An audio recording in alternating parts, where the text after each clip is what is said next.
Monday. Best night. It's all I can say because there are too many words to sort through. Tuesday. Robin does not think I am talented or smart, but he does think I am fragile, a poet, especially after he made Giant John sit on me at recess so he could rub my old notebook in the dirt and then in my face. Who's tough now? The words over and over out of his mouth, like dirty flies. Who's tough now? Who's tough now? Until the words turn red and drip on the dirt, and there's a cut on my hand from a tooth attached to a mouth that isn't saying, "Who's tough now?" anymore. For a minute, I think a bird is attacking, shrieking, but then I see it's Kelly. The shrieking is coming from her face, her open mouth, her eyes squinched and angry. She flies at us, her wings wide, and I'm afraid she's going to hit me too. Instead, her sneaker connects with Robin, a soft spot under his ribs. There is a slow motion oof, and we're apart until we aren't anymore. Robin's moth face is dusty. His teeth are pink from blood, with darker red parts in the shadowy places between each tooth. And he's on me, and it hurts, and I hit back, and there is more shrieking. And I can't catch my breath, and I scramble, kicking because I'm on my back, and I want to be standing, and I feel like I'm drowning in dust and screams, and a hand grabs my shirt collar, and a voice yells, "Enough! Enough!" And it's not Mrs. Smithson, and I see her through the dust far away, and my arms are swinging like puppet arms, and are made of jagged rock, and I don't know what's happening anymore. The stand still, aka Hartwig's office, again. Dirt and blood on her skirt from the same shape as the stain on the ceiling.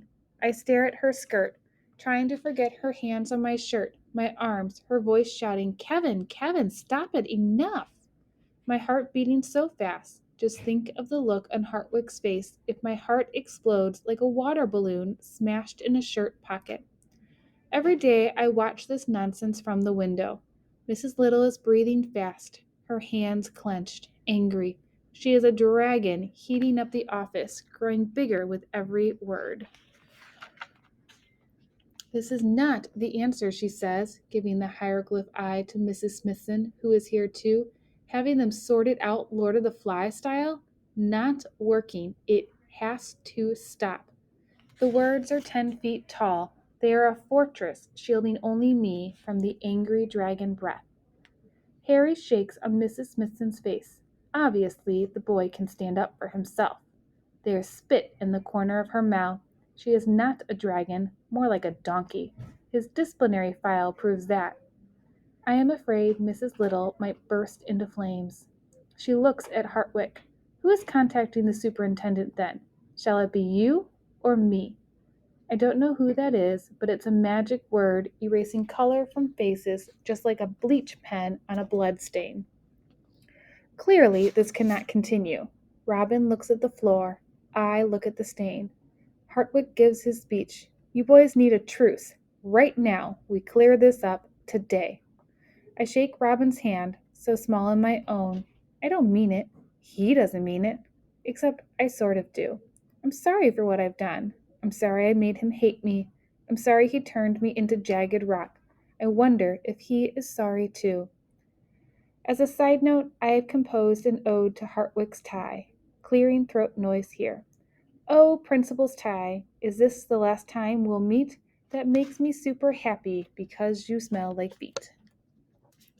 I hear them coming up from the front walk, talking in sandpaper voices, whacking guitar cases on the doorframe, and they come inside. My homework is on my lap, but it might as well be on Mars, as much as I have been anything on the paper in the past hour. A head peeks into my room. It's the boy who is starting to not look like everyone else, who looks like his own self, with his dark slashy hair and his always open, half-open eyes. "Got any more rhymes?" I stare at him as if he is on Mars too. Is he joking? Teasing me? I reach for a crumpled page. "This is about ugly monkeys," I say. "I wrote it about you." He looks me up and down and then laughs. A big donkey hee-haw sound that fills up my room. "Do you want to come watch?" he asks. "Watch what?" He rattles the paper. The song. Are you brain dead? I will be I will be when Petey finds me in his room. But I go with this kid anyway. Because yeah, I do want to watch. I do want to watch them sing my song. Wednesday. Enemy status dissolved? Superintendent is also a word for Robin's dad. Who knew? Robin holds out my journal. Dirty, scratched, torn in places. Just like me. I take it back. Kelly oversees the exchange. I'm sorry, you know. My voice is crinkly. I cough. Robin turns around because he has already started walking away. His lips are scrunched together, a wadded up bubblegum shape of a mouth. He scratches at the scab over his eye. Aren't you sorry? I ask. He doesn't say anything. He just walks away. At lunch, I sit with Kelly. For the first time, she has peanut butter and jelly like a first grader, but I don't say anything. She slides a piece of paper to me. It is a poem. It has a unicorn in it. I give her my best hieroglyph eye. I have decided something. Freckles are not like connect the dots at all. They are like stars, galaxies. They hide stories of bravery. They hide poems about unicorns. Unicorns that eat teachers. Thursday. Today I am 13, the start of a new year. I don't feel that different, but I know I am. 6 presents on the table, one from Mom, Dad, Petey, Philip, Paul, and one with stamps mailed from Patrick. I open them one by one. They are all the same. 6 new notebooks. I laugh out loud. Mom says, for our poet. Dad says, the next Hemingway. I said, Hemingway wasn't a poet, Dad. Petey says, nerd.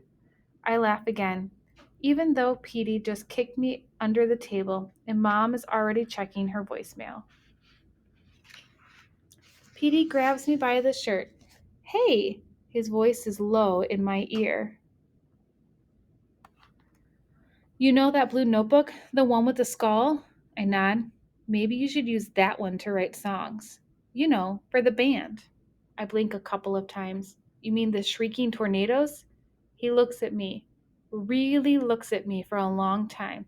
That's our name, huh? I shrug. Those are the sounds you make with your guitars. Petey laughs. Yeah, then. Use the notebook for that. For songs. For the shrieking tornadoes. I nod. Thanks for letting me in the band. I almost whisper it. Can it be true? Petey laughs again. You're not in the band, turd. He taps the notebook. Just lay down some rhymes, okay? Oh, okay, cool. Cool. Paul walks me to school, even though it makes him late. He tells me he's proud of me. He says he's sorry no one else ever says that. I swat at him with one of my new notebooks. Paul is so annoying. But his words were nice, even when he was yelling at me to quit whacking him. I pull a pen from my pocket, open my notebook. So many words, so little time. I have spoken, as so often before, but now with a smile.